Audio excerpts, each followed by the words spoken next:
ಏನೂ ಸಂಬಂಧ ಇಲ್ಲ. ಪ್ರಿಯಾಂಕ್ ಖರ್ಗೆ ಅವ್ರಿಗೂ ಅದಕ್ಕೆ ಕೇಸಿಗೆ ಯಾವ ಆತ್ಮಹತ್ಯೆಗೆ ಏನೂ ಸಂಬಂಧ ಇಲ್ಲವೇ ಇಲ್ಲ.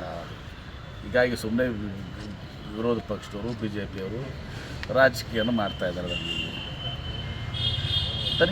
ತನಿಖೆಲೆಲ್ಲ ಗೊತ್ತಾಗ್ತದೆ.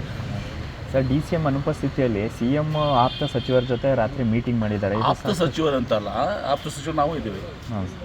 ಅಲ್ಲ, ನಿಮ್ಮನ್ನು ಹೊರಗಿಟ್ಟು ಮಾಡಿದ್ದಾರೆ. ನಮಗಂತರ 5 ಶಾಸಕರನ್ನ ಅಷ್ಟೇ ಕುಡಿದಿದ್ದಾರೆ. ತಮ್ಮ ಸಮಸ್ಯೆಗಳನ್ನ ಆರಿಸ್ಕೊಂಡಿದ್ದಾರೆ. ಅಲ್ಲಿ ಊಟಕ್ಕೂ ಕರೆದಿದ್ದಾರೆ. 5 ಶಾಸಕರ ಸಚಿವರ ಸಭೆಗಳನ್ನ ಕರೆದಿದ್ದಾರೆ. ಅಲ್ಲಿ ತಮ್ಮ ಸಮಸ್ಯೆಗಳ ಬಗ್ಗೆ ಮಾತನಾಡಿದ್ದಾರೆ, ಹೇಳಿದ್ದಾರೆ, ಊಟ ಮಾಡಿದ್ದಾರೆ. ತಪ್ಪೇನಿದೆ. ಅಲ್ಲ, ಹಿಂದೆ ಹೈಕಮಾಂಡ್ ಕೂಡ ಹೇಳಿದ್ರು ಈ ಥರ ಸಭೆಗಳನ್ನು ಮಾಡಬಾರ್ದು ಅದು ಅಂತ. ಬೇರೆ. ಈಗ CM ಹೋಗೋದ್ರ ಮುಖಾಂತರ ನೋಡಿ, ಊಟಕ್ಕೆ ಕರೆದಿದ್ದಾರೆ. ಬೇಸಿಕಲಿ ಊಟಕ್ಕೆ ಹೋಗಿದ್ದಾರೆ. ಅಲ್ಲ, 5 ಶಾಸಕರೆಲ್ಲ ಕೂತ್ಕೊಂಡು ತಮ್ಮ ಅಹವಾಲುಗಳನ್ನ ಹೇಳಿದ್ದಾರೆ. ಸಮಾಜದ ಸಮಸ್ಯೆಗಳ ಬಗ್ಗೆ, ಅಭಿವೃದ್ಧಿ ಬಗ್ಗೆ. ತಪ್ಪೇನಿದೆ. ಅದಕ್ಕೆ ಪ್ರತಿಯಾಗಿ ನಾವು ಲಿಂಗಾಯತ ಶಾಸಕರೆಲ್ಲರೂ ಕೂಡಿ ನಮ್ಮ ಲಿಂಗಾಯತ ಶಾಸಕರ ಸಮಾಜದ ಸಮಸ್ಯೆಗಳು ಹೆಂಗಿದಾವೆ ಬನ್ನಿ ಅಂತ ಮುಖ್ಯಮಂತ್ರಿ ಊಟಕ್ಕೆ ಬಂದೇ ಬರ್ತಾರೆ.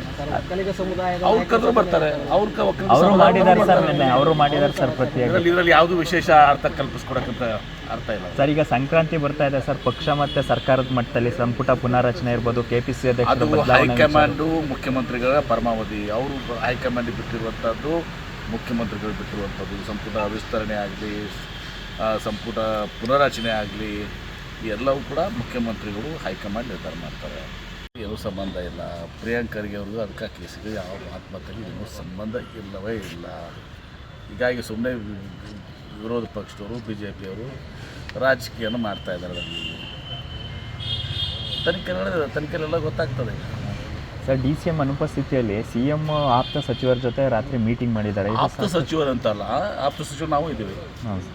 ಅಲ್ಲ, ನಿಮ್ಮನ್ನು ಹೊರಗಿಟ್ಟು ಮಾಡಿದ್ದಾರೆ. ನಮಗಂತರ 5 ಶಾಸಕರನ್ನ ಅಷ್ಟೇ ಕುಡಿದಿದ್ದಾರೆ. ತಮ್ಮ ಸಮಸ್ಯೆಗಳನ್ನ ಆರಿಸ್ಕೊಂಡಿದ್ದಾರೆ. ಅಲ್ಲಿ ಊಟಕ್ಕೂ ಕರೆದಿದ್ದಾರೆ. 5 ಶಾಸಕರ ಸಚಿವರ ಸಭೆಗಳನ್ನ ಕರೆದಿದ್ದಾರೆ. ಅಲ್ಲಿ ತಮ್ಮ ಸಮಸ್ಯೆಗಳ ಬಗ್ಗೆ ಮಾತನಾಡಿದ್ದಾರೆ, ಹೇಳಿದ್ದಾರೆ, ಊಟ ಮಾಡಿದ್ದಾರೆ. ತಪ್ಪೇನಿದೆ. ಅಲ್ಲ, ಹಿಂದೆ ಹೈಕಮಾಂಡ್ ಕೂಡ ಹೇಳಿದ್ರು ಈ ಥರ ಸಭೆಗಳನ್ನು ಮಾಡಬಾರ್ದು ಅದು ಅಂತ. ಬೇರೆ. ಈಗ CM ಹೋಗೋದ್ರ ಮುಖಾಂತರ ನೋಡಿ, ಊಟಕ್ಕೆ ಕರೆದಿದ್ದಾರೆ. ಬೇಸಿಕಲಿ ಊಟಕ್ಕೆ ಹೋಗಿದ್ದಾರೆ. ಅಲ್ಲ, 5 ಶಾಸಕರೆಲ್ಲ ಕೂತ್ಕೊಂಡು ತಮ್ಮ ಅಹವಾಲುಗಳನ್ನ ಹೇಳಿದ್ದಾರೆ. ಸಮಾಜದ ಸಮಸ್ಯೆಗಳ ಬಗ್ಗೆ, ಅಭಿವೃದ್ಧಿ ಬಗ್ಗೆ. ತಪ್ಪೇನಿದೆ. ಅದಕ್ಕೆ ಪ್ರತಿಯಾಗಿ ನಾವು ಲಿಂಗಾಯತ ಶಾಸಕರೆಲ್ಲರೂ ಕೂಡಿ ನಮ್ಮ ಲಿಂಗಾಯತ ಶಾಸಕರ ಸಮಾಜದ ಸಮಸ್ಯೆಗಳು ಹೆಂಗಿದಾವೆ ಬನ್ನಿ ಅಂತ ಮುಖ್ಯಮಂತ್ರಿ ಊಟಕ್ಕೆ ಬಂದೇ ಬರ್ತಾರೆ.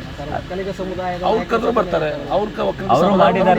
ಅವರು ಮಾಡಿದ್ದಾರೆ ಸರ್ ಪ್ರತಿಯಾಗಿ. ಇದರಲ್ಲಿ ಯಾವುದು ವಿಶೇಷ ಅರ್ಥ ಕಲ್ಪಿಸ್ಕೊಡಕ್ಕಂತ ಅರ್ಥ ಇಲ್ಲ ಸರ್. ಈಗ ಸಂಕ್ರಾಂತಿ ಬರ್ತಾ ಇದೆ ಸರ್. ಪಕ್ಷ ಮತ್ತೆ ಸರ್ಕಾರದ ಮಟ್ಟದಲ್ಲಿ ಸಂಪುಟ ಪುನಾರಚನೆ ಇರ್ಬೋದು, KPC ಅದು ಹೈಕಮಾಂಡು ಮುಖ್ಯಮಂತ್ರಿಗಳ ಪರಮಾವಧಿ. ಅವರು ಹೈಕಮಾಂಡ್ ಬಿಟ್ಟಿರುವಂಥದ್ದು, ಮುಖ್ಯಮಂತ್ರಿಗಳು ಬಿಟ್ಟಿರುವಂಥದ್ದು. ಸಂಪುಟ ವಿಸ್ತರಣೆ ಆಗಲಿ, ಸಂಪುಟ ಪುನರಚನೆ ಆಗಲಿ, ಎಲ್ಲವೂ ಕೂಡ ಮುಖ್ಯಮಂತ್ರಿಗಳು ಹೈಕಮಾಂಡ್ ನಿರ್ಧಾರ ಮಾಡ್ತಾರೆ.